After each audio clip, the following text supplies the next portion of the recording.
Welcome to the Sports Angle on PR Connections Radio here in Las Vegas, the entertainment capital of the world. I'm your host, Ian Kelly. Let's get into it. The NFL draft is a couple of days away. It is going to be really exciting time for the NFL. It's going to be a great time to be a fan of the NFL.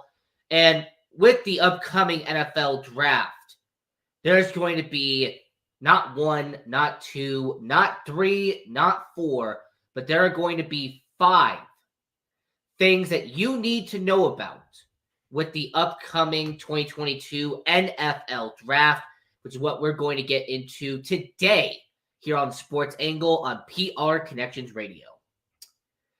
Now, when it comes to star power and when it comes to popularity, and when it comes to all of the important things that everyone focuses on when it comes to the NFL draft, the defensive end and the quarterback position is the main two. All right, everyone's been focusing on Aiden Hutchinson. They've been focusing on the depth that they have at defensive end. There's about 4 or 5. They're going to go in the first 15 picks. And then, of course, you have the star-studded position at quarterback. Understand that those two are valuable, but that's not the first thing you need to know about this upcoming NFL draft. The first thing that you need to know about the 2022 NFL draft is how loaded the wide receiver position is in this draft class.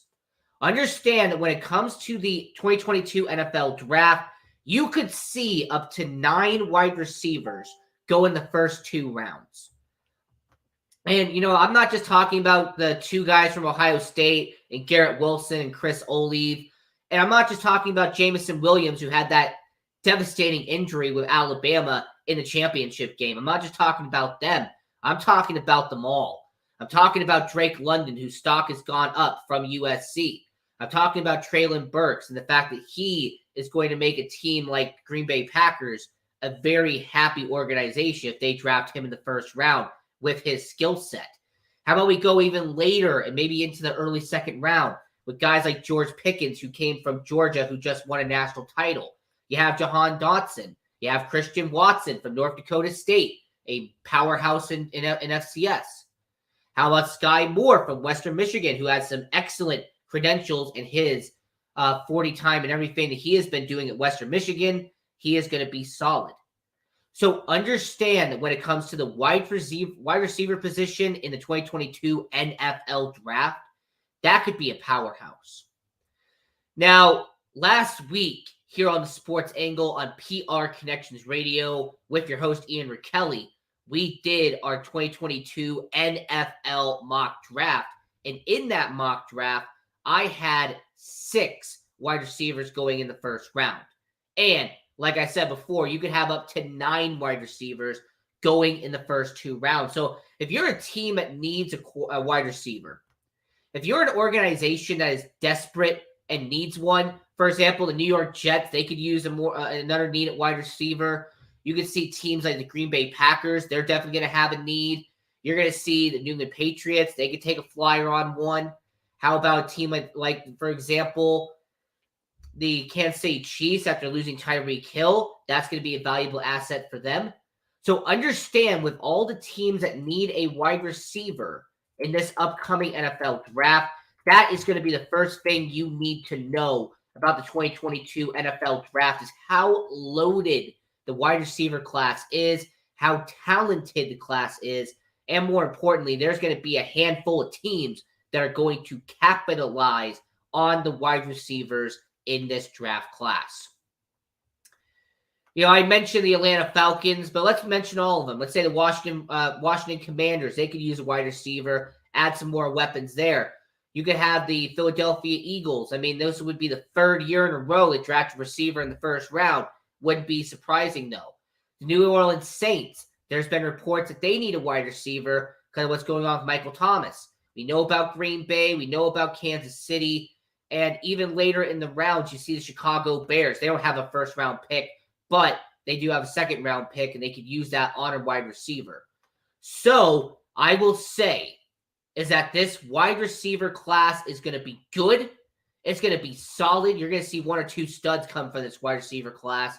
And I say that's the first thing you need to know about this upcoming NFL draft class is how loaded the wide receivers are.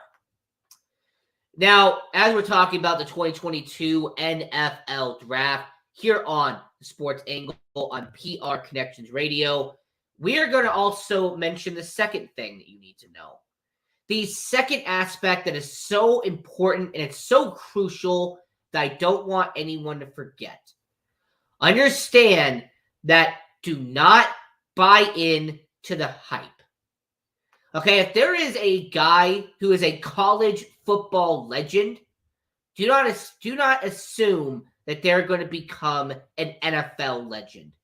Understand, if there's a person out there who was a 5-star recruit in high school, number 1 recruit in the entire nation, it doesn't mean that they are all of a sudden going to be a great player in the NFL.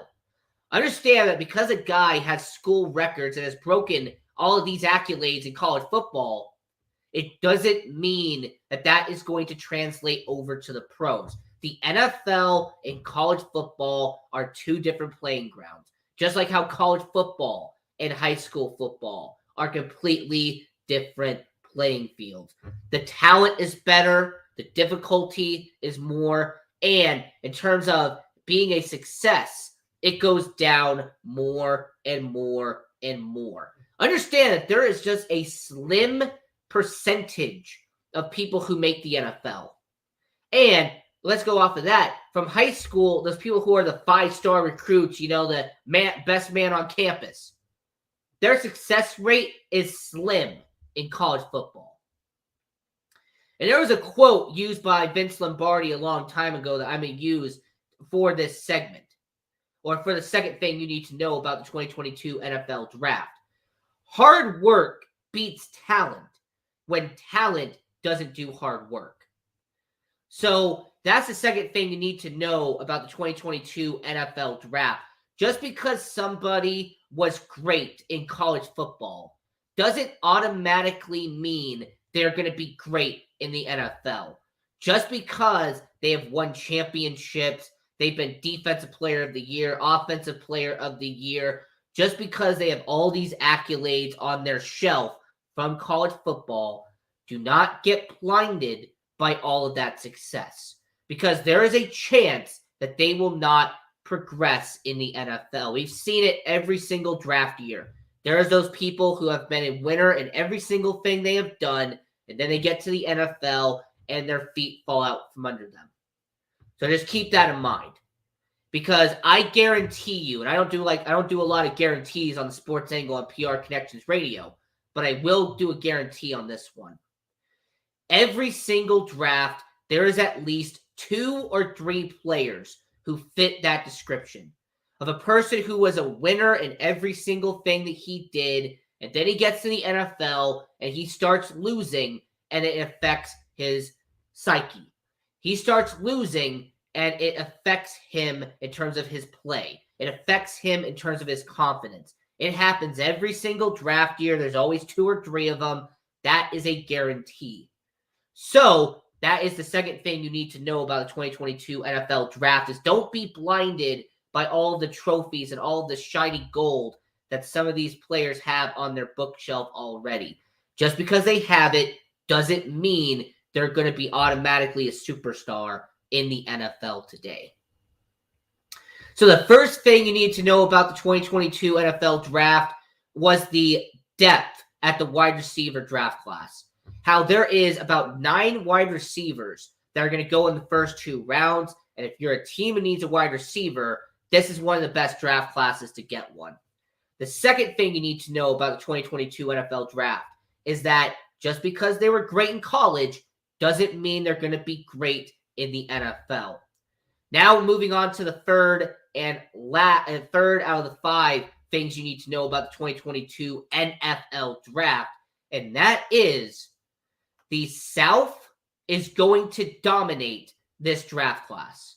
The SEC is going to be one of the most called names during the NFL draft, and for good reason. Understand that you have Alabama, you have Arkansas, you have Auburn. I can name all 14 SEC teams, but you get the point.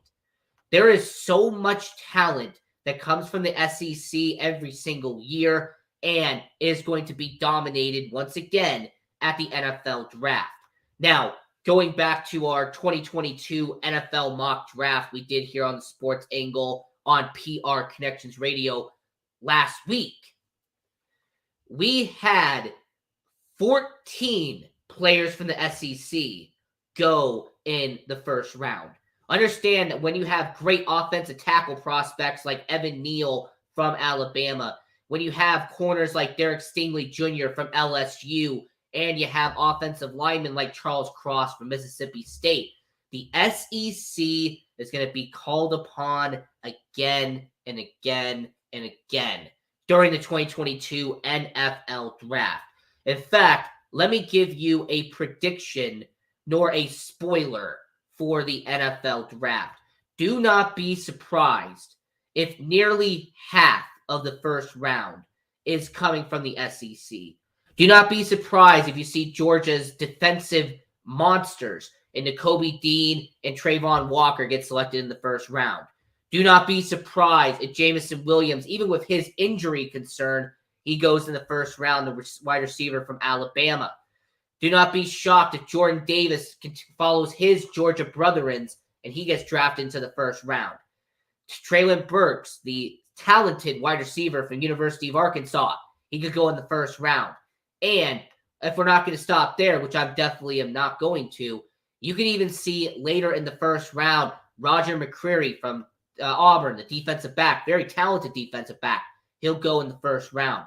Maybe Kenyon Green, the offensive tackle for Texas A&M, he could get there. Devontae Wyatt, defensive tackle from Georgia, he could be added to that list.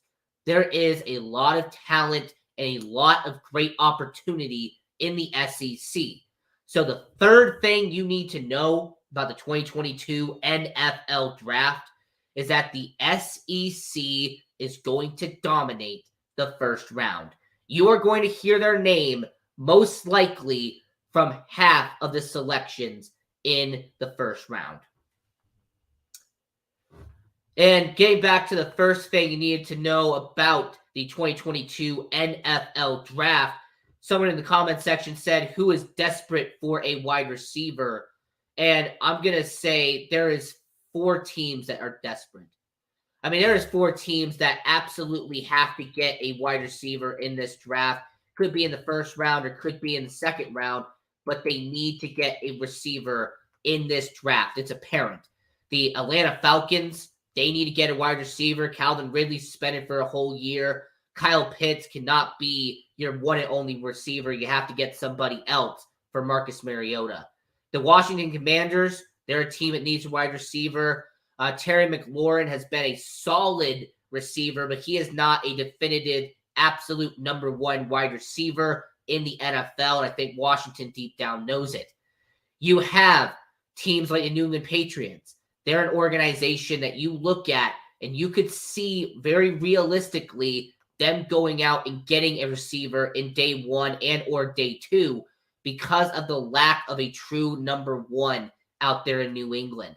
You could also toss in the Baltimore Ravens. They drafted a receiver last year, but they do not have enough weapons for Lamar Jackson. If you want Lamar Jackson to succeed, you have to give him weapons. I think Baltimore is going to double down on that. And then one last one kind of as a bonus for you, I also will have the Philadelphia Eagles getting a receiver because they believe in Jalen Hurts, they like Jalen Hurts, and they want to give him enough talent to succeed, and that's what I believe they're going to do.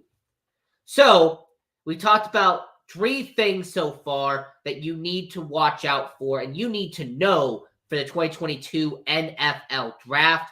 That was 1, that the wide receiver class is deep, it is loaded with depth, and you can see up to 9 wide receivers go in the first 2 rounds.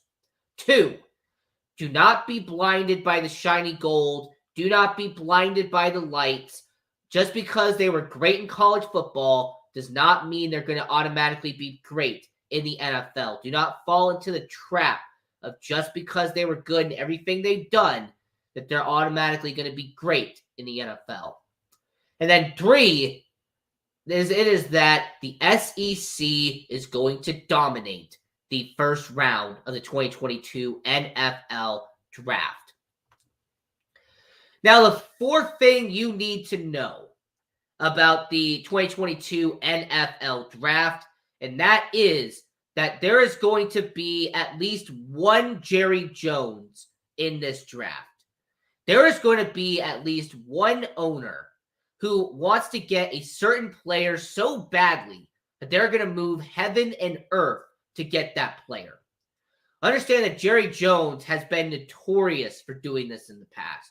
Jerry Jones, when he wants a player, when his mindset is so focused on getting that one guy, it doesn't matter how many draft picks he has to give up. It doesn't matter how many picks he has to move up to. If he wants a player, he is going to get it. And we have seen in this draft, we've seen in recent drafts, that when there is a player that a certain team wants, they will go up and grab that player regardless of their future. Understand that we saw this not that long ago with the Chicago Bears. The Chicago Bears wanted Justin Fields. They believed that they needed Justin Fields.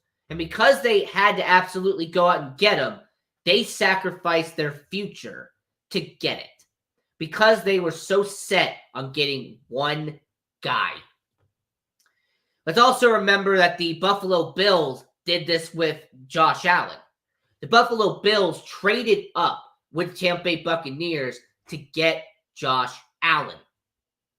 So when it comes to Buffalo, when it comes to Chicago, we see it almost every single year.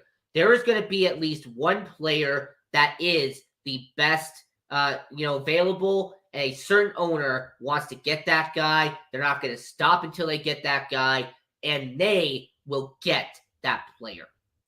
So the 4th thing you need to know about the 2022 NFL Draft is that there is going to be a Jerry Jones. There is going to be one owner who wants to draft a certain player, and he doesn't care what he has to do to get said player. And then the 5th and final thing you need to know about the 2022 NFL Draft: do not reach for a quarterback. I will say this once again. Do not reach for a quarterback. There is no quarterback in this draft that is worth a top 3 pick in this draft. Understand that Kenny Pickett might be the best quarterback talent-wise, but he is not worth a 2nd overall pick. If you're the Detroit Lions, do not pull a Detroit. Understand this? Understand that do not be a Detroit, do not be a Lion, and draft Kenny Pickett 2nd overall. Do not draft Malik Willis 2nd overall. Kenny Pickett could be solid. Malik Willis should be solid. But they are not worth a 2nd overall pick. Houston Texans, you have the 3rd overall pick. Don't do it. Do not draft a quarterback when you already have one in Davis Mills. Do not draft precious draft capital that can save your team and make your team better and waste a 3rd overall pick on a quarterback. And the New York Jets, I see you at 4. I know that there's going to be a team that is going to ask you to trade up. If you're a New York Jets organization, you need to hit both of those 1st-round picks. Do not trade down with a team who is desperate for a quarterback unless they're willing to give up the whole farm system in order for you to do it. Understand that if a team is not willing to sacrifice the cow, the milk, the eggs, the chickens, the ham, the pigs, it doesn't matter what it is. It doesn't matter if it was the grass. It doesn't matter if it is whatever the farm is. do not trade down in the NFL draft and let a team draft a quarterback at 4 when you can make a great opportunity in this draft. Unless they're willing to trade you all that stuff. So, the 5 things you need to know about the 2022 NFL Draft. 1, the wide receiver class is deep, and this wide receiver class can have up to 9 wide receivers go in the first round. 2, when it comes to do not be blinded by trophies. Do not be blinded by being a winner in everything they have done. Just because they were great in high school, just because they were great in college, does not mean they're going to automatically be great in the NFL. Don't be blinded by that. 3, the SEC is going to dominate the first round. You're going to see plenty of guys come from the SEC on day 1. 4, there is going to be at least one Jerry Jones. There is going to be an owner who is set on drafting a player. He is going to do whatever it takes, no matter what, to be that player. He's going to draft that player, and he doesn't care how he's got to do it. And then 5, and the most important one, do not reach for a quarterback. There is no quarterback in this draft who is worth a top 5 pick, and you are pretty much wasting a pick by drafting a quarterback and reaching for a quarterback. Now, before we move on to the next segment here on the Sports Angle on PR Connections Radio, I do want to mention that when it comes to certain teams and when it comes to certain organizations, this NFL draft is going to be very important. Understand that this NFL is going to be a very hot commodity, and when it comes to an organization that we're talking about right now, they have a possibility to be great. They have a possibility of doing something solid, but they need to capitalize on this draft. Understand that when it comes to the 2022 NFL draft, there are going to be teams that need to draft the right position. Not the best position, but the right position. So, for this next segment, here on the Sports Angle on PR Connections Radio with your host, Ian Rakelli. This is going to be a situation where we are going to talk about the quarterback position. Now, yes, I did say do not reach for a quarterback, and I do believe in that. Do not reach for a quarterback. Now, I will tell you, in my respective opinion, which teams need a quarterback, and more importantly, which teams are going to draft a quarterback in the first round and why.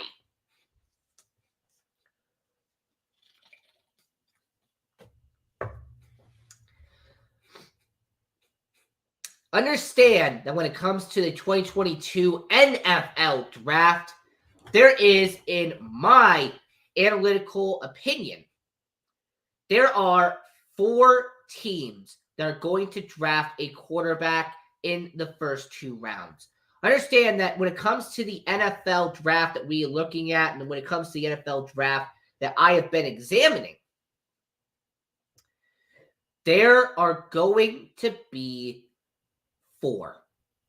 Now, I will explain to you who I have going to those teams and as of why. So, going back to our 2022 NFL mock draft that we did on episode 5 of the Sports Angle on PR Connections Radio, I had the Seattle Seahawks taking Kenny Pickett from University of Pittsburgh.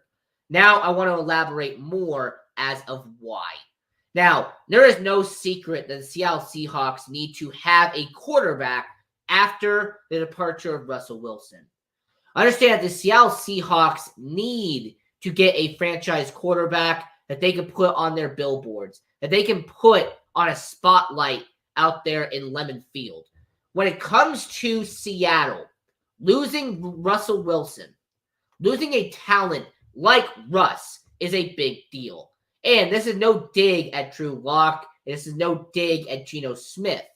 But are any of those guys franchise quarterbacks? Is Drew Lock or Geno Smith a caliber of a quarterback that you can trust to be there all 17 games? Because my answer is no. Geno Smith is a guy who could start 5 or 6 games a year. Drew Lock could probably start 7 or 8. And if you wanted to split between the two, that's fine. But none of those two quarterbacks are guys you are going to trust long-term future-wise. Kenny Pickett has the skill set. And there's a reason why he is projected to be the first quarterback coming off the board. Understand that Kenny Pickett has the skill set and he has the mindset to be successful. The only difference and the main problem with Kenny Pickett is, can he evolve and can he progress better and better and better considering his age? Considering that Kenny Pickett was a long-time starter at University of Pittsburgh, is it a possibility that because he is 23 years old and because he actually played 5 seasons at University of Pittsburgh, that could actually negatively affect him in terms of how he progresses in the NFL versus a younger quarterback who's going to have more years to develop? So the first quarterback I have being taken off the board on the 2022 NFL Draft is Kenny Pickett from University of Pittsburgh, and I have him going to Seattle Seahawks. I have Seattle taking him to be the future of the quarterback situation out there in Seattle. Drew Lock, Geno Smith, they're still there right now. But having Kenny Pickett in the wings would help Seattle long term. The second team that needs to draft a quarterback in the 2022 NFL Draft is the New Orleans Saints. And back to my 2022 NFL mock draft that we did on episode 5, I had Malik Willis going to the New Orleans Saints at pick 19. Understand that Malik Willis has a lot of upside. Understand that Malik Willis is a quarterback who a lot of people are raving about. This is a guy who has been excelling at Liberty, okay? When it comes to Malik Willis, he has been a guy who has the fundamentals. He has arm strength. There is a lot of hype, and more importantly, there is a lot of intrigue about Malik Willis. Now, the biggest problem with Malik Willis is 2 things. Now, he was there for 3 years at Liberty. That's not the problem. However, the one critique to Malik Willis is going to be the same critique they gave Josh Allen. They're going to give him the same critique they gave Carson Wentz. They're going to give him the same criticism that they gave guys like Derek Carr, same criticism they gave to Jordan Love. And that is the fact that Malik Willis went to a university, went to a school that is not a Power 5. Understand that Liberty is an independent school. They do not play in any conference. Now, the one upside to that is that they can pick their own schedule. The downside to that is that a lot of people will judge them because they get to pick their own schedule. Understand that outside of Ole Miss, that was the only top 25 opponent that Malik Willis had to go up against in college football last year. And the year before, in year 2 at Liberty, he went up against Coastal Carolina, and that was it. So when it comes to Liberty and when it comes to that organization, that was the one negative critique against Malik Willis, the same negative criticism they used against Jordan Love and they used against Derek Carr, is that they didn't go up against credible competition and his stats were inflated because he went up against bottom feeders. I think the New Orleans Saints are going to overlook that because of the talent. I think the New Orleans Saints are going to overlook that because Jameis Winston has 1 year left as the Saints starting quarterback. Everybody knows that Jameis Winston is going to be there for 1, maybe 2 years tops. But then you will have your young quarterback in the wings. So never mind the fact that he went up against lesser competition in college. Let's go up against the fact that Malik Willis has an amazing talent and has great upside at the NFL level. Ask yourself this question. If you are the New Orleans Saints and you have the 16th and 19th pick, and understanding how abysmal the position is when it comes to the offense out there in New Orleans, are you telling me that the New Orleans Saints can't afford to not take a quarterback in this draft? Understanding what the legal issues with Alvin Kamara, Michael Thomas, their star wide receiver, not wanting to be there. The New Orleans Saints have to get a quarterback in this draft. They need to also get an offensive tackle and a wide receiver as well. Their offense is abysmal. So, as we are talking about the 2022 NFL Draft here on the Sports Angle on PR Connections Radio, I'm just mentioning the quarterbacks and the teams that could draft a quarterback in the first round and could draft a quarterback even in day 2 in this scenario. Now, understand that Malik Willis is not a guy like Tom Brady. Now, Tom Brady went to University of Michigan. All right, he was a guy who went to the Orange Bowl. He went up against Alabama. He went up against Big Ten competition. Tom Brady proved day in and day out that he was a great quarterback at the collegiate level. Malik Willis has that one negative to him that so many people use against small school quarterbacks. I mean, Josh Allen went from Wyoming to now being one of the best quarterbacks in the NFL.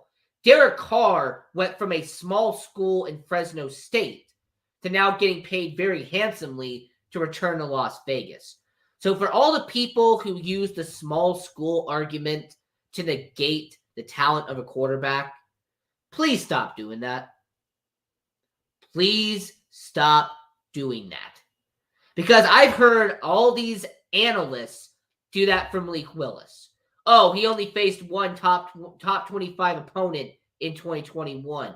Oh, he only had to face 2 top 25 opponents in his entire time at Liberty. That argument is a moot point if he has the talent. That argument is nulled if he can go out on the field and actually be good. Now, the two final quarterbacks we have to address is Cincinnati's Desmond Ridder, and then later in the draft and potentially in day 2 is Matt Corral from Ole Miss. Now, Desmond Ridder, I can see the Detroit Lions drafting him because understand Detroit does need a quarterback. I'm not going to understate that. Okay, the Detroit Lions, Jared Goff is not the future. Jared Goff is not the answer in Detroit long term. But there is no way you can make an argument and say that he is so bad they have to draft a second overall pick on a quarterback. There is no way you can convince me that there is any quarterback in this draft class who is worth reaching at the second overall pick if you're Detroit. If you're Brad Holmes, if you're the general manager, if you're the organization out there in Detroit, you have to absolutely draft the best player available with a second overall pick, and then take your second first round pick and draft a quarterback. Now, Desmond Ridder has some miles on him. Desmond Ridder led Cincinnati to the college football playoff. Understand that Desmond Ridder, at the age of 22, we're seeing a lot of older players when it comes to college. Understand that when it comes to Desmond Ridder, this is a guy who also spent 5 years in college, similar to Kenny Pickett. Kenny Pickett was at Pittsburgh for 5 years, and Desmond Ridder was at Cincinnati for 5 years. So when it comes to the quarterback class, you have a lot of older quarterbacks. Yes, you had the 3 years of Malik Willis out there in Liberty, but you also had the 5 years of Desmond Ridder out there in Cincinnati and the 5 years out there with Kenny Pickett. It's an older, seasoned quarterback group out there in this NFL draft. Desmond Ridder, his accolades, his arm, the fact that he was also Offensive Player of the Year back-to-back years. He was also first team All-ACC. When it comes to Desmond Ridder, what he has done at Cincinnati is remarkable. However, the one negative for Desmond Ridder, the one negative towards him, a lot of people are wondering, is this a guy who could be mobile? Is this a guy with Desmond Ridder that you could look at and you could say, you know what? Do I think that long term he can run down the field and put up excellent numbers? Understand, this is a guy who, rushing wise, has done really well in terms of getting the ball in the end zone. But unlike Malik Willis, who had, by the way, 27 rushing touchdowns in his 2 full-time seasons at Liberty, and you had Kenny Pickett, who is a guy who had 20 rushing touchdowns and is a guy who had almost 100-plus rushing attempts in 2 seasons. This is a guy with Desmond Ridder that a lot of people are going to be questioning. Is he a guy that's going to run, or is this a guy who's going to stay in the pocket? Is this a guy who's going to be like Lamar Jackson? Is he going to be a guy like Cam Newton who's going to run? Or could he be a hybrid? Could he be somebody like Patrick Mahomes? Can he be a guy like Josh Allen who, yes, can stay in the pocket, but he can run if he has to? So that was kind of the one critique about Desmond Ridder. Also, if you look at the championship game against Alabama when they lost 27-6, he had a not-so-stellar performance in that championship game. That was his lasting legacy at Cincinnati. That was the last game he played at Cincinnati. That was a 27-6 loss against Alabama. Now, when you look at the negatives and you look at the positives, I consider that the positives for Desmond Ridder is the fact that he has done a lot and the fact that he has been a leader in his career. This is a guy who, for a quarterback, he also thought about declaring last year, but he returned so he could be in this draft class. So I have the Detroit Lions taking Desmond Ridder, just like I have the New Orleans Saints taking Malik Willis, and just like I have the Seattle Seahawks taking Kenny Pickett. Now, the one last team that I could see taking a quarterback, the one last team that I could very openly well see making a selection in day 2, that they could take a flyer on a quarterback in the round 2 of this NFL draft, and that is with the 52nd overall pick in the 2022 NFL draft. I have the Pittsburgh Steelers taking quarterback Matt Carroll from Ole Miss. Now, Matt Carroll had a phenomenal time at Ole Miss. This is a guy who set a lot of records. This is a guy who looked great at Ole Miss. And once again, to fit the theme here, understand this is a guy who spent all 4 years at Ole Miss. He was a senior. He's a senior. But Matt Corral had that devastating leg injury and was carted off the field in his bowl game. Understand that he had a phenomenal season in 2021, but his lasting legacy is getting carried off the field and carted to the back. Similar to Desmond Ridder, who I have with Detroit, the lasting legacy of Desmond Ridder was failing against Alabama. Matt Corral's lasting legacy at Ole Miss was having his leg be injured in the Sugar Bowl.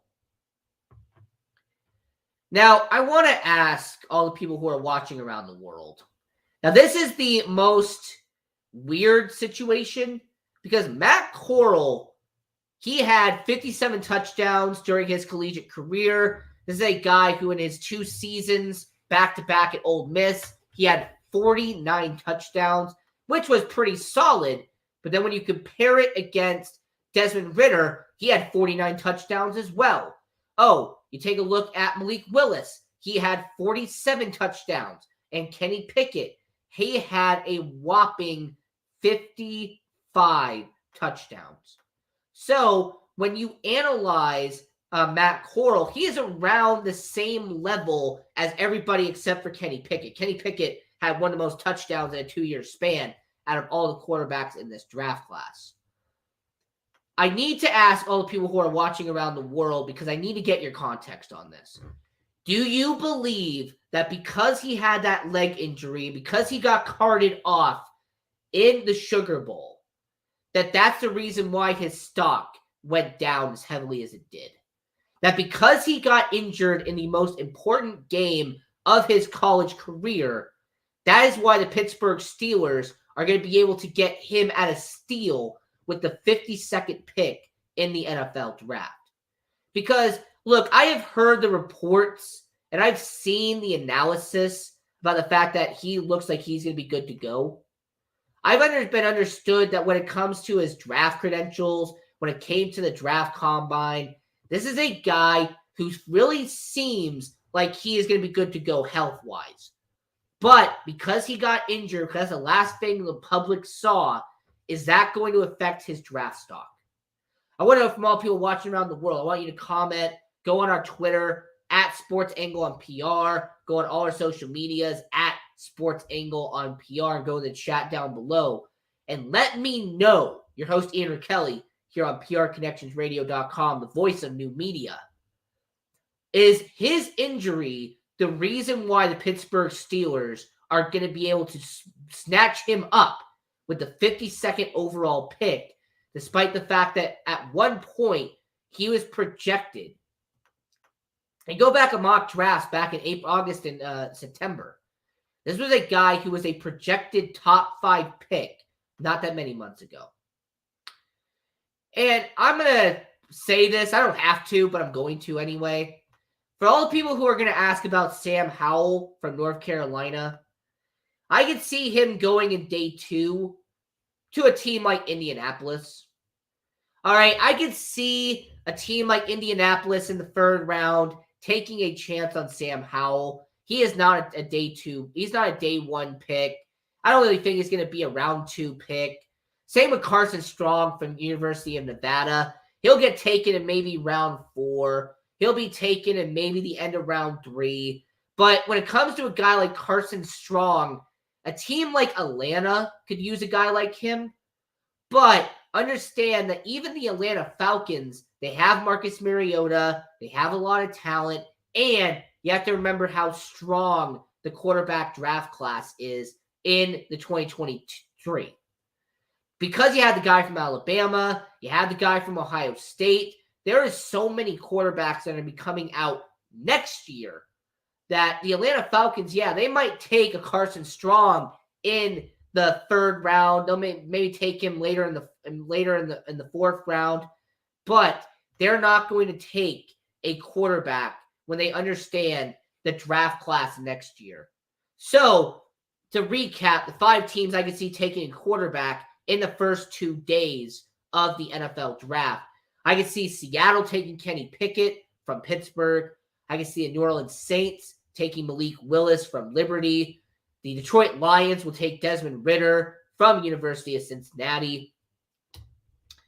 The Indianapolis Colts, they will end up taking Sam Howell from North Carolina. You will have Matt Corral from Ole Miss. He'll go to Pittsburgh Steelers. And then Carson Strong will round out the day 2. He'll go to the Atlanta Falcons sometime in the 3rd or 4th round. So, talking about the quarterback class of the 2022 NFL draft, I'm just pointing out to you that there are 6 teams that need a quarterback in this draft. There are 6 teams that have to come away with a quarterback in this draft. It would be irresponsible for them if they didn't. And as we are talking about the NFL here on Sports Angle, and as we are talking about the draft right now, I want to once again go over our NFL mock draft. And this one's going to be very quick. This is just a reminder for people who did not watch episode 5 last week. So we're going to keep the picks the same. They're in the exact same order. I will just run by them very quickly for the people who did not see our 2022 NFL mock draft on episode 5. So, here on Sports Angle on prconnectionsradio.com, I'm your host, Ian Rakelli. Here is our 2022 NFL mock draft.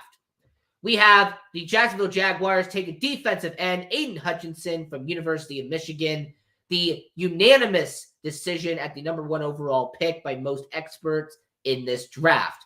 Detroit Lions, they will go with defense in this draft. They will focus heavily on building up that defense.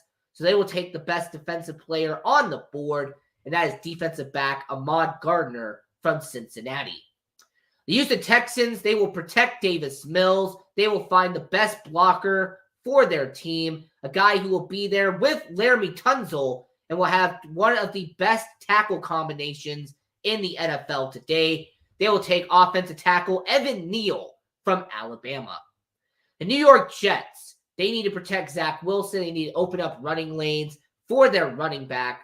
So getting Akeem Ikwonu from North Carolina State would be a solid move for the New York Jets and would be a step in the right direction.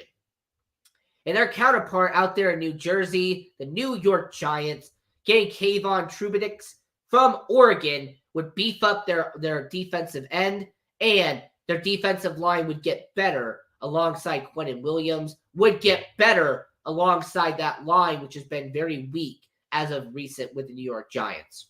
So those are the top 5 right there. Aiden Hutchinson going to Jacksonville at 1, Ahmad Gardner going to Detroit at 2, Evan Neal going to Houston at 3, Akeem Ikwonu going to the New York Jets at 4, and Kayvon Thibodeaux going to the New York Giants at 5.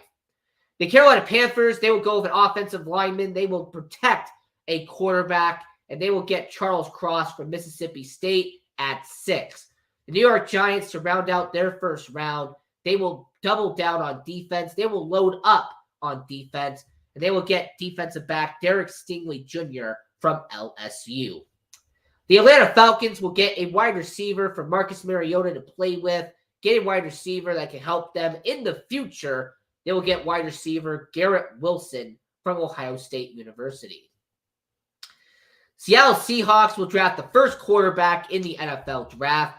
They will get the guy who is a 5-year veteran at University of Pittsburgh, a guy who is 23 years old, one of the oldest quarterbacks in this draft class, but a guy who has already matured and has already shown his progression in college and will also show some level of progression in the NFL. So Kenny Pickett, quarterback from Pittsburgh, will replace Russell Wilson with the Seattle Seahawks at 9. And then at 10, the New York Giants, they went with offensive tackle in the first round. Then they will finish it off with a defensive tackle with their second pick. Trayvon Walker is a bad man, big boy, with a 10th overall pick. And understand when it comes to Trayvon Walker, he is a guy that can eat quarterbacks for breakfast. And he is a guy who I honestly believe will make the New York Jets better out there in New Jersey. So, to recap once again, 6 through 10, Charles Cross, offensive tackle, will go to Carolina. Derek Stingley Jr., defensive back, will go to the New York Giants at 7. Garrett Wilson, wide receiver, will go to Atlanta Falcons at 8. Kenny Pickett from Pittsburgh will go to Seattle at 9. And then Trayvon Walker, the defensive tackle, will go to the New York Jets at 10. University of Washington defensive back Trent McDuffie will travel across the United States to get drafted by the Washington Commanders out there in Washington, D.C., even though they play in Landover, Maryland. But he will be a great defensive back that they can pick. And when it comes to the Washington Commanders, you can go with wide receiver or you can go with defensive back, but you're going to pick one of those two sides anyway. I say defensive back is the right choice. The Minnesota Vikings getting defensive tackle Jordan Davis makes a lot of sense when you understand their objective. Understand that Jordan Davis is a guy who will make quarterbacks' lives miserable. This is a guy that will be able to get to the quarterback. He will be able to stomp out the competition, and understand that when it comes to Jordan Davis, he will be able to take certain pressure off of guys out there in Minnesota. And he's kind of been the consensus pick for majority of the 2022 NFL mock drafts. So Jordan Davis for the Minnesota Vikings, I have him going there at 12. And like I said, it's been kind of the expected choice for a defensive tackle out there in Minnesota. Next, the Houston Texans. Now, I already said they're going to go with offensive tackle. They're going to protect Davis Mills. They're going to protect their future by getting Evan Neal from Alabama. And I'm going to say they will go with their defense this time, and they will get their replacement, Jadeveon Clowney. They will get their next J.J. Watt. They will get their next Mario Williams. The Houston Texans have been great at drafting defensive ends in the first round. The Houston Texans have done pretty well at developing defensive ends and pass rushers. So Jermaine Johnson from Florida State, he'll be the next one on that list. So the Houston Texans will select him in the first round and continue adding that prestige to being a defensive end for the Houston Texans. The Baltimore Ravens are kind of hard to really judge. Once again, similar to the Washington Commanders, you could pick a wide receiver or you could pick a defensive back, but one of those two sides needs to be addressed out there in Baltimore. I say they go with the wide receiver to help Lamar Jackson. They go with a wide receiver so that they can make sure that Lamar Jackson has enough weapons for the upcoming season. However, if you say they need a defensive back to protect their defense against how many great wide receivers are in the AFC North, I will not disagree with you on that. That is a valid point. So, to recap 11 through 15, Trent McDuffie, defensive back from Washington, he will go to the Washington Commanders at 11. Defensive tackle Jordan Davis from University of Georgia, the national champions, will go to the Minnesota Vikings at 12.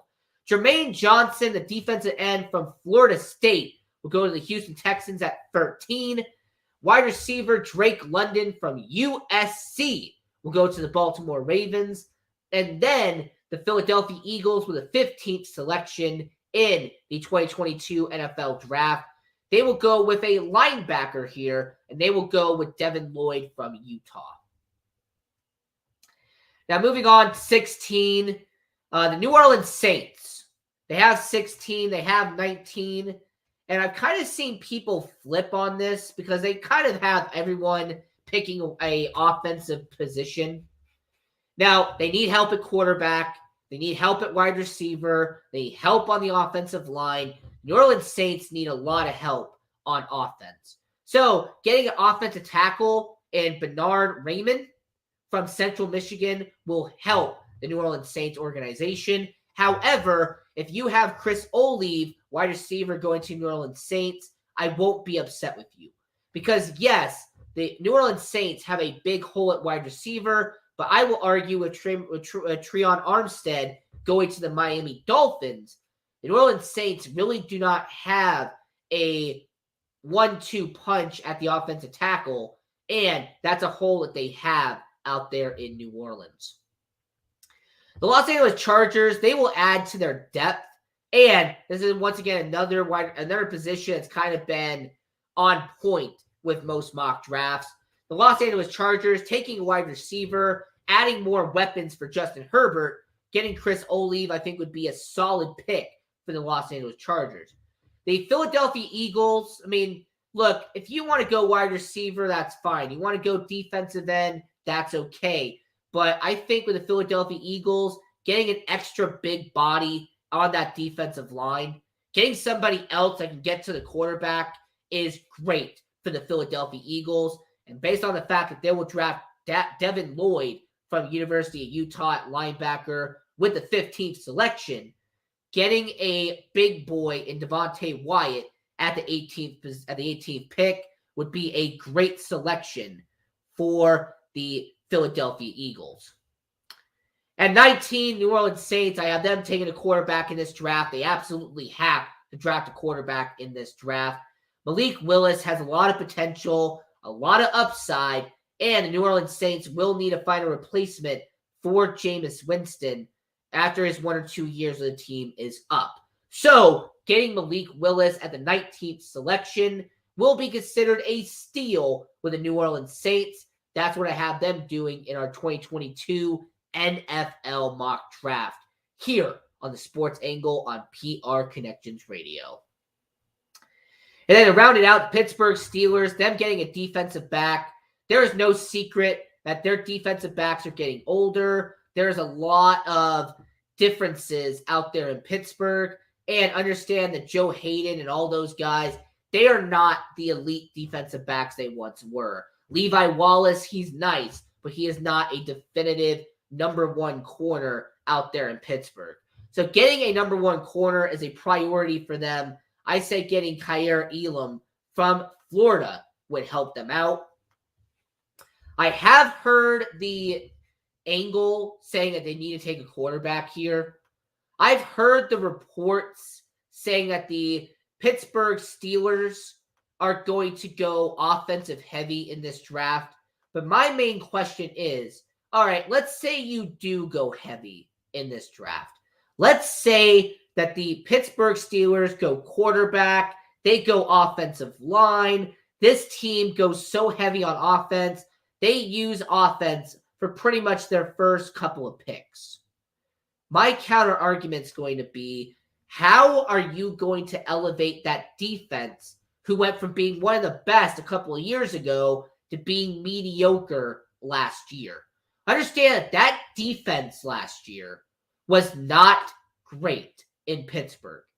Understand that outside of TJ Watt and outside of maybe a little bit of production from the rest of the team, the defense last year was not elite and was not the best of the best like it was just a year prior. Now, I will say that when it comes to the next 5 teams we're going to talk about, when it comes to the next organizations we're going to discuss, the New England Patriots at 21, getting Jameson Williams is a risk. However, anybody who knows Bill Belichick knows that he loves to take on risks. I understand that Bill Belichick has no problem going up against the competition. He has no problem drafting a guy with injury concerns as long as he has talent. So I will say that when it comes to the organization, when it comes to this organization, I will not be shocked if the New England Patriots take wide receiver Jameson Williams with the 21st overall pick and have him develop as a number 1 wide receiver down the line in New England. This is a very New England pick. I could see it happening. Any other positions that they could go to, maybe defensive end, because there is a lot of defensive ends in this draft. However, I believe that in order for Mac Jones to succeed, you got to get him a number 1 wide receiver, and getting his wide receiver from Alabama would help Mac Jones. 22nd overall pick, Green Bay Packers. I'm not going to sugarcoat it. The Green Bay Packers are going to get a wide receiver. It doesn't matter who, if, and, or what. The Green Bay Packers have to get a wide receiver in this draft. Oh, yeah, I know they need a defensive tackle. I know they need to get a little bit more help on the offensive tackle position. But let me explain this very carefully. If the Green Bay Packers do not get a wide receiver in the first round, Aaron Rodgers is going to, use every obscenity, use every curse word, use everything possible to blame the Green Bay Packers for this. And 2, the fan base is going to turn on the general manager. They're going to turn on the executives, because this would have been the 6th year in a row they could have drafted a wide receiver in the first round, and they chose not to. So, to save themselves from the backlash, the Green Bay Packers will take Treylon Burks, the best wide receiver on the board at that point, at 22. The Arizona Cardinals getting a safety at 23. Understand that it could be defensive back or it could be safety. But when it comes to their defensive backs and when it comes to their secondary, the Arizona Cardinals are going to take a step back. The Arizona Cardinals have lost that talent on the back end. They need to get that back. So getting Kyle Hamilton will definitely help them out. I will say if it is Andrew Booth or if it is a defensive back that goes there, that's fine. But they need to address the secondary. So if it's a defensive back or a safety, that's what the Arizona Cardinals need to do. Dallas Cowboys, there's two ways you could go about this. You can either go all in on offense, get an offensive line, and rebuild that meat wall that is in front of Dak Prescott. Rebuild that meat wall in front of Ezekiel Elliott. Or you can continue to build up the momentum of your defense, continue to build off of what you have done with Trayvon Diggs and with Micah Parsons, and get the best linebacker, really talent-wise, in this draft, and get Nakobe Dean from Georgia. And then the 25th pick, the Buffalo Bills. Look, I know it's the sexy pick to go with the running back. I know that it's the stylish pick to go with a running back here. To have the first running back go off the board will go to the Buffalo Bills. But here's my argument. Okay, you don't need defense. I think you had the number 1 ranked defense last year. You don't need to touch that at all with Buffalo. Okay, understand that when it comes to the Buffalo Bills, they are pretty much set on defense. However, if you get a running back, who's going to block for him? If Josh Allen's going to run out of the pocket, who does he have to trust to keep him not on his butt every single play? I understand the Buffalo Bills, in terms of offensive line, is not great. I understand the Buffalo Bills upgrading that offensive line is key. So I say the Buffalo Bills do a smart decision here, and I say what they will do, that they will draft an offensive lineman in the first round, and then in the second round, go with a running back. I say that the Buffalo Bills do what's best for business, and they protect Josh Allen first, and then give him an extra person to play with in the second round. So, 21 through 25, wide receiver Jameson Williams from Alabama to New England. Wide receiver Treylon Burks from Arkansas to Green Bay. Safety Kyle Hamilton from Notre Dame going to the Arizona Cardinals. Linebacker Nakobe Dean from University of Georgia going to the Dallas Cowboys. Buffalo Bills offensive tackle Trevor Panning from Northern Iowa. And then I'm going to make this very simple and short. Tennessee Titans offensive tackle. Look, you have to protect Derrick Henry. You got to protect Ryan Tannehill. This is a no-brainer move for the Tennessee Titans. They got to get an offensive tackle. I say Zion Johnson from Boston College. Tampa Bay Buccaneers, once again, you have Tom Brady. He's back again. You have to get an offensive lineman in this draft. And it could be Kenyon Green, like I say it will be. It could be Tyler Lindenbaum, like you have later in the draft board. Whoever it is, the Tampa Bay Buccaneers need to protect Brady. They need to make sure that he doesn't die. So Kenyon Green, offensive tackle, that's what they need to go with. The Green Bay Packers, like I said, outside of maybe a defensive tackle in this draft, the wide receiver is the most important aspect of this draft. The Green Bay Packers have to go out and get that. The Kansas City Chiefs, they got to go get that secondary fixed. I understand that they've lost a lot of talent on the defense. Yes, you could get a defensive end to team up with Chris Jones. You could get a wide receiver to replace Tyreek Hill and get a wide receiver to help Patrick Mahomes.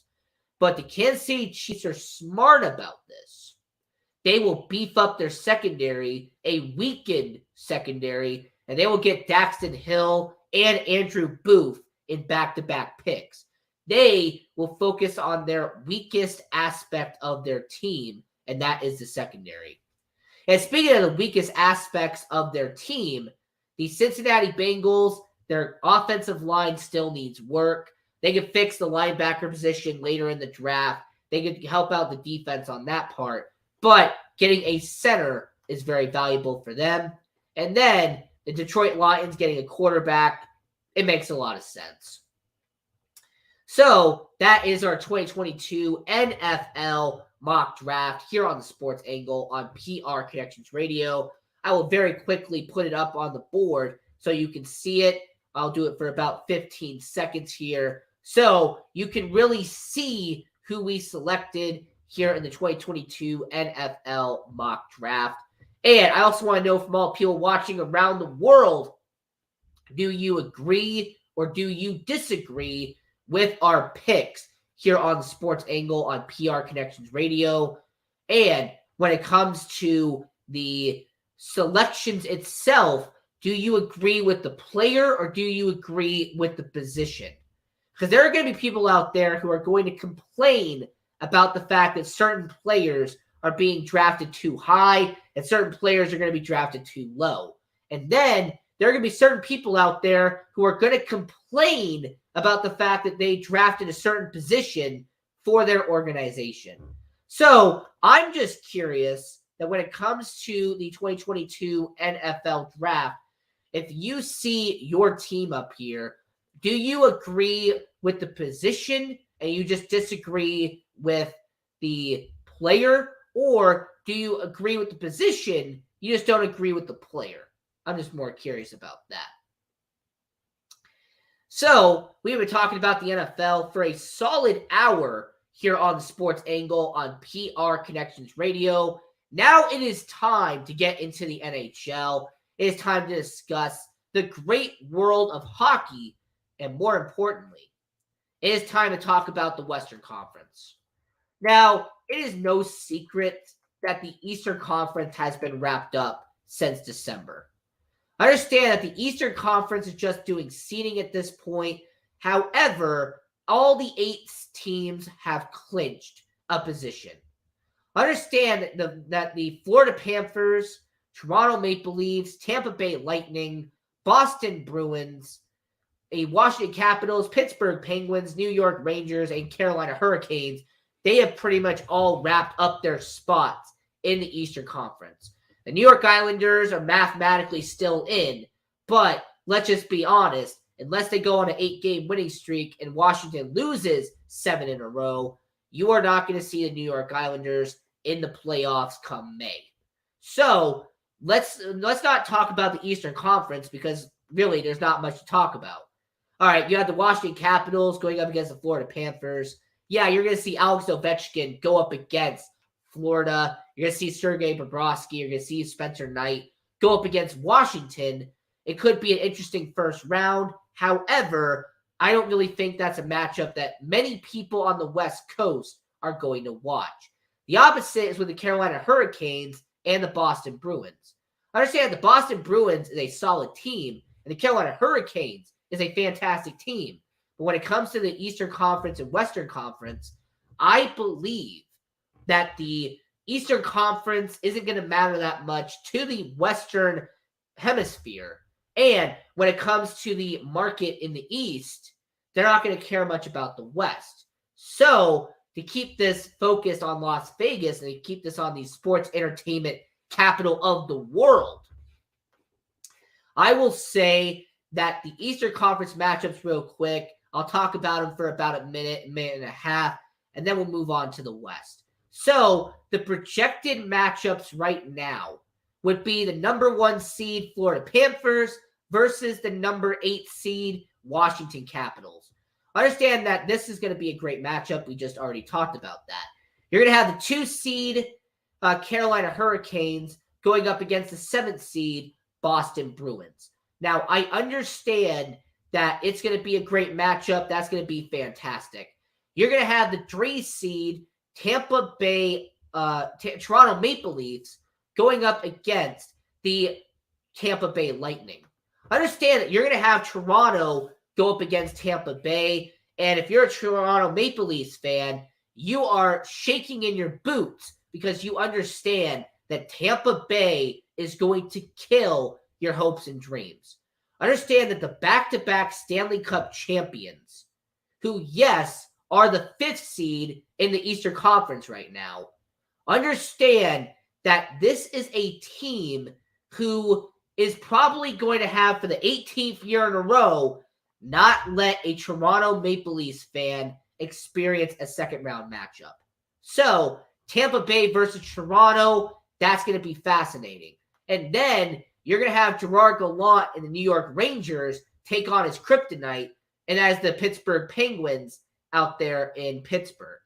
Understand that having the 4th seed versus the 6th seed, that's going to be a matchup that's going to be a lot of intrigue. There's going to be a lot of grit. There's going to be a lot of very physicality in that matchup. However, I would not be surprised if the Pittsburgh Penguins, as the lower seed, pull off the upset. Very similar to how the Tampa Bay Lightning are going to do against the Toronto Maple Leafs. I would not be shocked if an upset is done there as well. As a matter of fact, looking at the actual seeding of the Eastern Conference, I mean, Florida's going to beat Washington. That should be obvious. I mean, I can see Boston pulling off an upset against Carolina, seeing what Boston has done chemistry-wise. Tampa Bay is going to destroy any hopes that Toronto has. And New York Rangers, you could see them go up against Pittsburgh and beat them. However, if New York does, they got to go up against their good old buddies out there in Boston, and the Rangers and Bruins in the second round would be not only ratings gold, but also would put a lot of money in the sports books' pockets.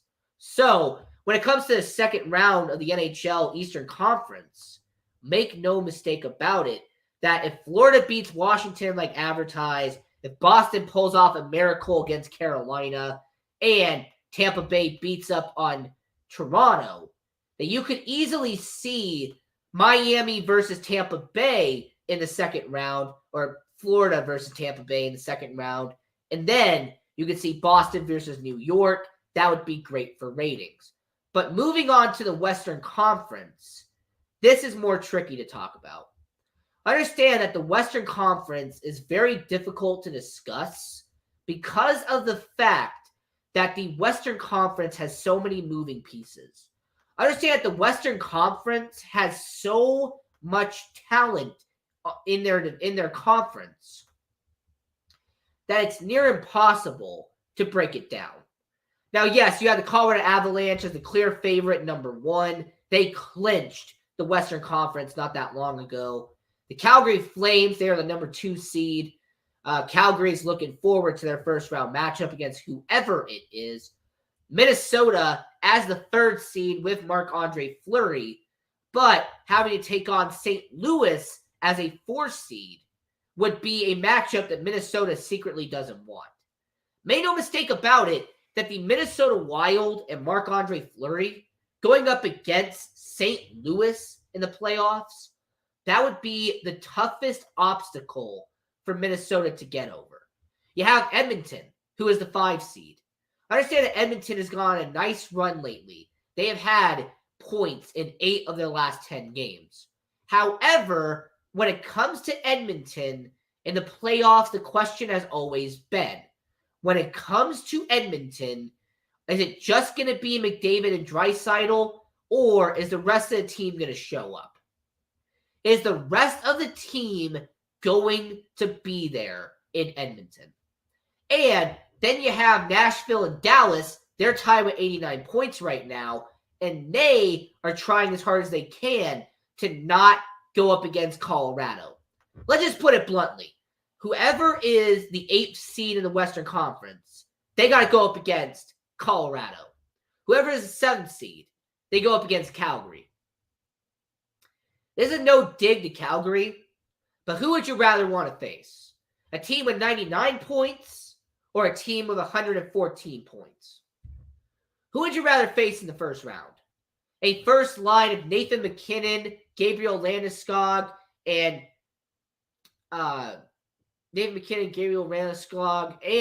Mikko Rantanen? Or go up against the first line of Matthew Tkachuk, Johnny Gaudreau, and Sean Monahan? Understand that the Calgary Flames would be a better matchup for whoever gets to be the 7th seed. And then you have the last team to make the playoffs, and that is the Los Angeles Kings. Now, as we are recording episode 6 of the Sports Angle on PR Connections Radio, the LA Kings are the last team to get in with 88 points. The Vegas Golden Knights are 1 point back with 87 points. And then you have the two teams left who are mathematically eligible. You have the Vancouver Canucks, who are at 84 points. They are 4 points back from LA, but they have won 5 straight, and they have had 8 points of their last 10. Understand that Vancouver has done really well in their last 10 games, and they have overcome a deficit that was above them not that long ago. And then the last team mathematically eligible is the Winnipeg Jets at 81 points. However, they have lost in 5 of their last 10 games. So it seems like Winnipeg is mathematically eligible, but realistically, they're on their way out. Now, I'm going to do the playoff scenario real quick before we get into our angle here on Sports Angle on PR Connections Radio, here on prconnectionsradio.com, the voice of new media. Right now, the Colorado Avalanche would take on the Dallas Stars. The Calgary Flames would take on the Nashville Predators. The Minnesota Wild would take on the St. Louis Blues. And the Edmonton Oilers would take on the LA Kings.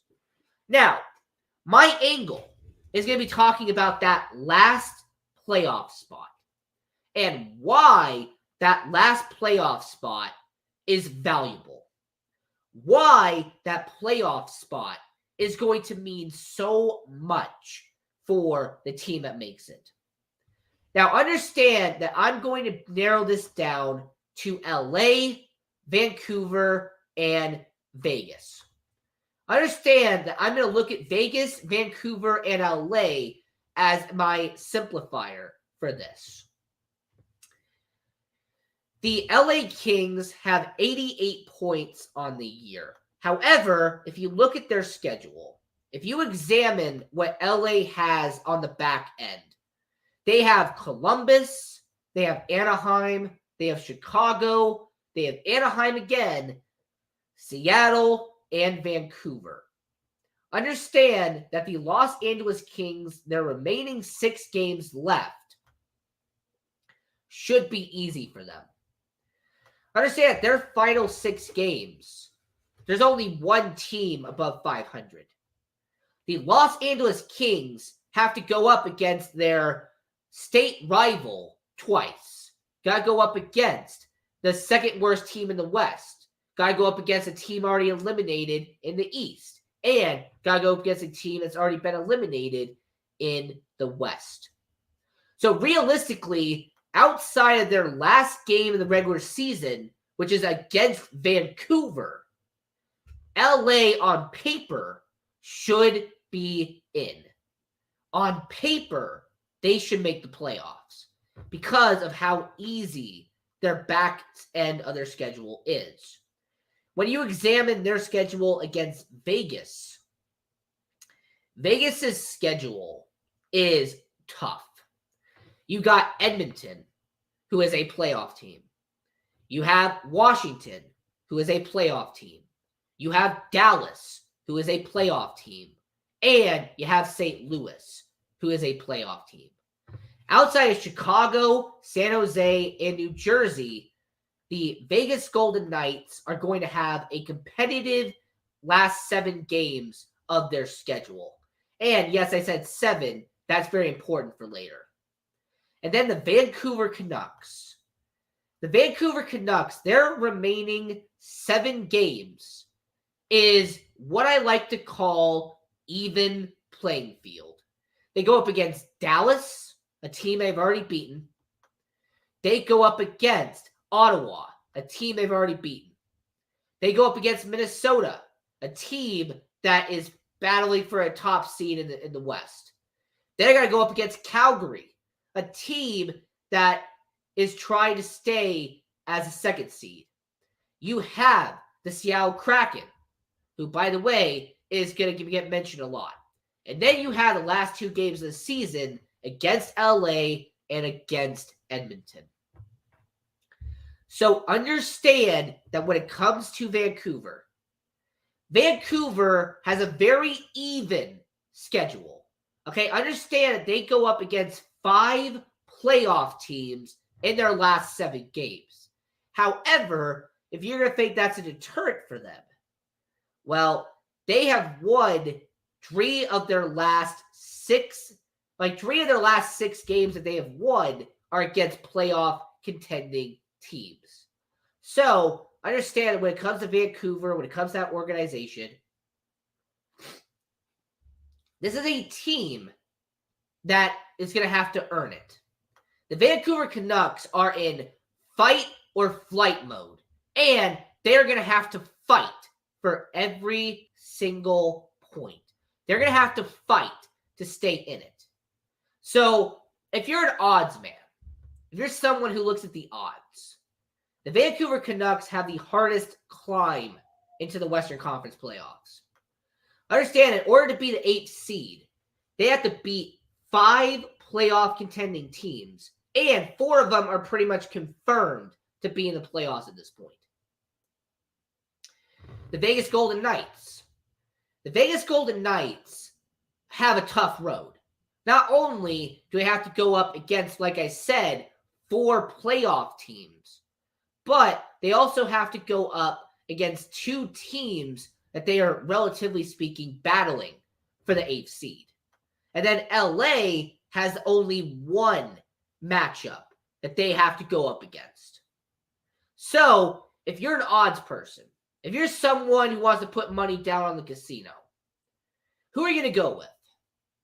I want chat participation with this.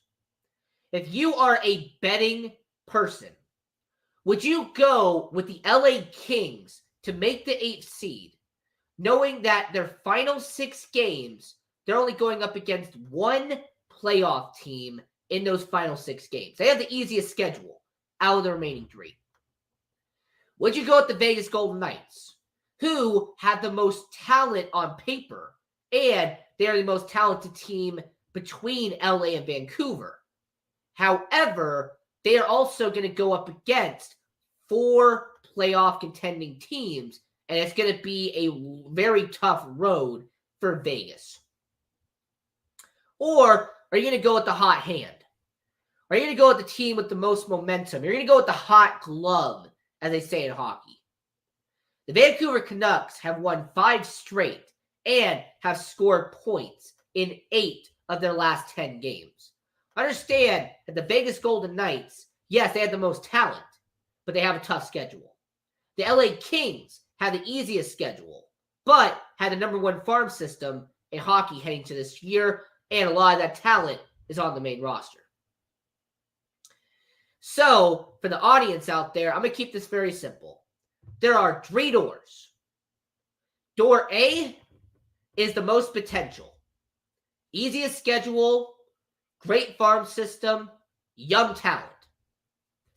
Door B, the most talent, championship potential, but tough schedule. Or C, the most momentum, a team with nothing to lose. However, they got to go up against 5 playoff teams in those last 7 games. So, door A, door B, or door C. If you're a person, what door are you grabbing? What door are you opening? And they're going to be the 8th seed in the Western Conference. If you are the Edmonton Oilers, for argument's sake, what door are you opening? If you're Leon Draisaitl, you're Connor McDavid, if you are the Edmonton Oilers, who do you want to face in the first round? Do you want to face your buddies out there in British Columbia, in Vancouver? Do you want to face the Vegas Golden Knights, a team that historically, anyway, has done well at the Rogers Palace out there in Edmonton? Or do you want to open the door to the LA Kings, an organization that you've had a good amount of work with in your career? However, the LA Kings have something that you don't, and that is depth. So I want to ask all people watching around the world, here on Sports Angle on PR Connections Radio. What door are you opening and why? Now, I kind of want to get back to a certain matchup real quick because in the NHL news, there was the death of Hockey Hall of Famer Mike Bossy. Now, Mike Bossy, New York Islanders legend. This was a guy who was a fantastic player. He was a great hockey player. He won those championships with the New York Islanders back in the day. So I want to say my condolences to the Mike Bossy and his family. He was a true Islanders legend, and he dies of lung cancer at age 65. But Mike Bossy had one heck of a career, 4 Stanley Cup titles, and one of the best goal scorers in hockey history. But unfortunately, passed away at 65 years old. Condolences to your family. In other news in the NHL, you have had the debut of certain players for the 2021 NHL Draft. As a matter of fact, you had 3 of the players for the 2021 NHL Draft make their debut this week. Understand that Owen Power, the defenseman, the number 1 overall pick from the Buffalo Sabres, he made his debut for the Buffalo Sabres, and he had an assist and 1 point already for Buffalo. You had Matty Beniers, who was drafted 2nd overall by the Seattle Kraken. In his first game, put up 1 assist and 1 point in his debut. And then the 5th overall pick, Kent Johnson from University of Michigan. He was selected 5th overall by the Columbus Blue Jackets, made his debut, didn't put up any points, but had 2 penalty minutes. So the 2021 NHL Draft, a future promise in the NHL, well, a trio of that future made their debut this week in the NHL. So congrats to Owen Power, congrats to Matthew Beniers, and say congrats to Kent Johnson on making their debut. Now, there's actually been a trio of players who have actually been playing this season in their rookie year after being drafted this year. Cole Sillinger, who was drafted 12th overall by the Columbus Blue Jackets, has had 26 points and 13 goals in 71 games this season. Not a bad rookie campaign. Mason McTavish, the 3rd overall pick by the Anaheim Ducks in the 2021 NHL Draft, has had 9 games played and has already had 2 goals in his NHL career, which is 2 more goals than myself and you will ever have. So congrats to Mason McIntosh on that. And when it comes to William Eklund, the center from Sweden, he's already had 4 points in 9 games for the San Jose Sharks. So when it comes to the NHL, their future is bright in the hockey world. And I just want to say once again, congrats to the 1st overall pick, Owen Powers, for making his debut with the Buffalo Sabres. And also congrats to the 2nd overall pick, Matthew Beniers, for making his debut out there in Seattle. Now, I also want to say, because this is very important, now we're getting towards the end of the show here on Sports Angle on PR Connections Radio. The AHL has been playing hockey. And not only has the AHL been playing hockey, they've been playing out here in Henderson. The Henderson Silver Knights, a team that I've gotten to see in person, an organization that I am very familiar with because of this year.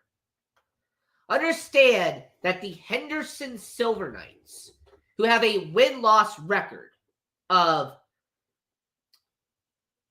30 and 33. Understand the Henderson Silver Knights are projected to make the playoffs. And if the Henderson Silver Knights do make the playoffs, should the Henderson Silver Knights be a team you watch out for? the Henderson Silver Knights do make the playoffs, they actually do end up being a playoff team in the Calder Cup, which is the AHL version of the Stanley Cup. I just need to know, because they would take on the Stockton Heat in the first round, who has the best record in the AHL. If you are a Henderson Silver Knights fan, if you are a Vegas Golden Knights fan, if they get to play a playoff game out there at the Dollar Loan Center in Henderson, if there's an opportunity to see postseason hockey here in Vegas, do you go out and see it? Do you go out and see the Henderson Silver Knights play playoff hockey at the brand new Dollar Loan Center? And do you think that the Vegas Golden Knights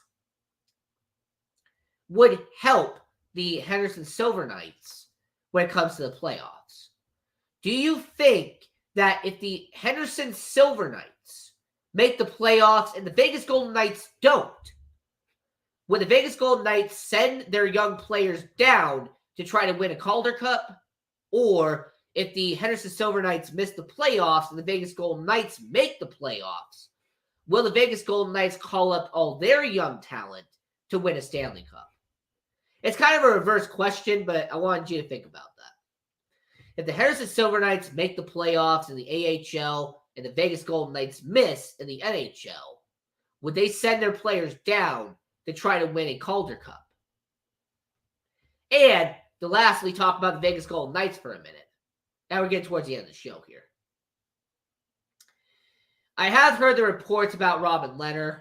Robin Lehner, he's returned home due to a family health issue. And the fact that Robin Lehner is taking time off, I commend him for that. In fact, I applaud Robin Lehner for what he's doing. Because I understand that when it comes to the NHL, when it comes to athletes, there are times where people turn their brain off and forget they're humans too. There are some people out there who forget that when somebody has a family health issue or has a mental health issue or has a psychological health issue, understand that when somebody's going through a health issue, they're human too. Just because they get paid millions of dollars doesn't mean they're going through the same things that we are. Because trust me, folks, they're going through the same thing that we do. So Robin Lehner, you're going through that family health issue right now. I say, you know what? Take care of business, do what you got to do, and then come back. Because family comes first. Now, this is the Sports Angle on PR Connections Radio, the voice of new media. Follow us on all social medias at Sports Angle on PR. Follow your host at Ian Rakelli18. And follow all of the social medias for PR Connections Radio at PR Connections Radio. And lastly, watch all the great content that PR Connections Radio has, like We Have the Power, the Defenders of Finance. They have amazing shows on here, so go check that out. And until next time, I'm your host, Ian Rakelli, and have a good one.